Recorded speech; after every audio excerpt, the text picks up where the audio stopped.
বৃষ্টিটা থামার কোনো লক্ষণ নেই।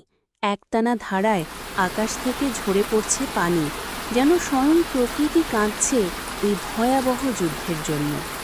কাদামাটি আর বারুদের গন্ধে বাতাস ভারী হয়ে আছে। বাংকারের ভেতরে কর্দমাক্ত ইউনিফর্ম পরা সৈনিক হামিদুর রহমান তার পুরনো লি এনফিল্ড রাইফেলটা আঁকড়ে ধরে বসে আছে। তার সাথে আর মাত্র দুজন জীবিত, সুবেদার আজম আর তরুণ সিপাহী বাশার। বাইরে জাপানি সৈন্যদের অগ্রসর হওয়ার ক্ষীণ শব্দ পাওয়া যাচ্ছে। তাদের মূল প্ল্যাটুনের সাথে যোগাযোগ বিচ্ছিন্ন হয়ে গেছে কয়েক ঘন্টা আগে। ক্যাপ্টেন সাহেবের শেষ নির্দেশ ছিল, যতক্ষণ সম্ভব এই পজিশন ধরে রাখো, আমরা পিছু হচ্ছি, তোমাদের কাভারিং ফায়ার আমাদের বাঁচিয়ে দেবে। ঘড়ির কাঁটাটা যেন স্থির হয়ে গেছে। সুবেদার আজমের ভারী নিঃশ্বাসের শব্দ ছাড়া বাংকারে আর কোনো আওয়াজ নেই। তিনি ফিসফিস করে বললেন, হামিদ, ওরা খুব কাছে চলে এসেছে, আমাদের আর বেশি সময় নেই। হামিদ বাইরে উঁকি দিল। ঘন জঙ্গলের আড়ালে কয়েকটি ছায়ামূর্তি নড়াচড়া করছে। তার বুকটা ধক করে উঠল। ভয় নয়, এক অদ্ভুত স্থিরতায় তার মন ভরে গেল। সে জানে এই বাংকারের পতন মানে তার পুরো কোম্পানির পশ্চাৎপসারণ ব্যর্থ হওয়া। শখানেক সহযোদ্ধার জীবন এখন তাদের তিনজনের হাতে। হঠাৎ করেই জঙ্গলের নিস্তব্ধতা ভেঙে গেল। মর্টারের একটি গোলা এসে পড়ল বাংকারের খুব কাছে। মাটি আর পাথর ছিটকে এসে লাগলো তাদের গায়ে। বাশার ভয় কেঁপে উঠল। তার বয়স সবে 18। এই প্রথম সে এমন সম্মুখ যুদ্ধের মুখোমুখি। হামিদ তার কাঁধে হাত রেখে বলল, ভয় পাস না ভাই, আমরা দেশের জন্য লড়ছি। তোর গ্রামের কথা ভাব, তোর মায়ের কথা ভাব, তাদের মমতেই অর্থাৎ রক্ষা করতেই আমরা এখানে। কথাগুলো বলার সময় হামিদের নিজের মনে ভেসে উঠল তার গ্রামের ছবি। পদ্মা নদীর তীরে ছোট্ট একটি ঘর, উঠোনে তার মা নামাজের পাটিতে বসে দোয়া করছেন। সে সেনাবাহিনীতে যোগ দিয়েছিল দেশকে ভালোবাসে, দেশের মানুষকে রক্ষা করবে বলে। এই ভালোবাসা কোনো ঠুনকো আবেগ ছিল না, এটা ছিল তার অস্থি মজ্জায় মিশে থাকা এক গভীর অনুভূতি। জাপানিদের প্রথম দলটি আক্রমণ শুরু করল। ফায়ার! সুবেদার আজমের চিৎকারে তিনজনেই গুলি চালাতে শুরু করল। মেশিনগানের তীব্র গর্জনে চারপাশ কেঁপে উঠল। হামিদ নিখুঁত লক্ষ্যে গুলি চালাচ্ছে।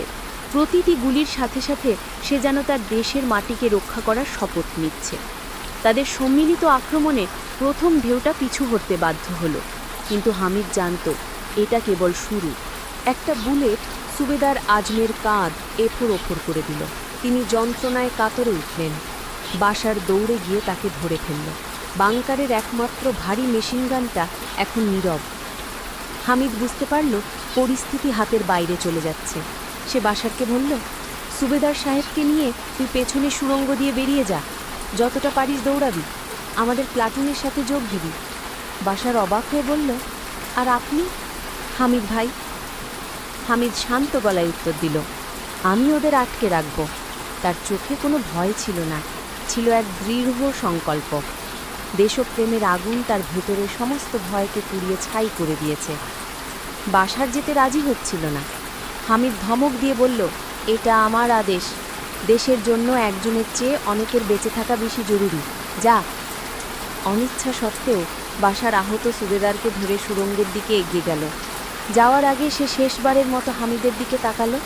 দেখল হামিদ তার কোমরে বাঁধা গ্রেনেডগুলো পরীক্ষা করছে। এখন বাংকারে হামিদ একা, তার এক হাতে রাইফেল, অন্য হাতে গ্রেনেডের টিন।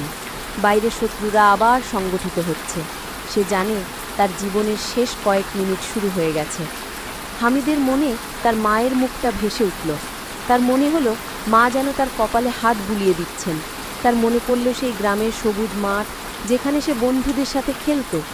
এই মাঠ, এই নদী, এই মানুষ, এসবই তো তার দেশ। এই দেশের জন্য একটা জীবন তো কিছুই না। জাপানি সৈন্যরা এবার চূড়ান্ত আক্রমণ শুরু করল। তারা চিৎকার করতে করতে বাংকারের দিকে ছুটে আসছে। হামিদ তার রাইফেল থেকে শেষ গুলিগুলো ছুড়ল। একটি গুলি তার পায়ে এসে লাগলো, কিন্তু সে বিন্দু মাত্র বিচলিত হলো না। শত্রুরা বাংকারের একেবারে দোরগোড়ায়। হামিদ তার ঠোঁটের কোণে এক চিলতে হাসি ফুটিয়ে তুলল। এই হাসি বিজয়ের হাসি, আত্মত্যাগের পরম তৃপ্তির হাসি। সে তার হাতে থাকা সবগুলো গ্রেনেডের পিন খুলে ফেলল। তারপর চোখ বন্ধ করে বিড়বিড় করে বলল, মা, আমার দেশ, তোমায় রক্ষা করতে পারলাম। পরের মুহূর্তে এক ভয়াবহ বিস্ফোরণে পুরো এলাকাটা কেঁপে উঠল। হামিদের ছিন্ন ভিন্ন দেহের সাথে উড়ে গেল শত্রুপক্ষের প্রথম সারির অনেক সৈন্য। তার আত্মত্যাগ নিশ্চিত করল তার সহযোদ্ধাদের নিরাপদ পশ্চাদ অপসরণ। বার্মার সে বৃষ্টি ভেজা জঙ্গলে একজন সাধারণ বাঙালি সৈনিকের রক্ত মিশে গেল দেশের মাটিতে। তার নাম হয়তো ইতিহাসের পাতায় লেখা থাকবে না, কিন্তু তার মতো লাখো হামিদের দেশপ্রেম আর আত্মত্যাগের উপরেই দাঁড়িয়ে আছে স্বাধীনতার ভিত্তি। তার শেষ 60 মিনিটের লড়াই ছিল কেবল একটি যুদ্ধ নয়, ছিল দেশপ্রেমের এক অমর গাথা। গল্পটি ভালো লাগলে চ্যানেলটি সাবস্ক্রাইব করবেন।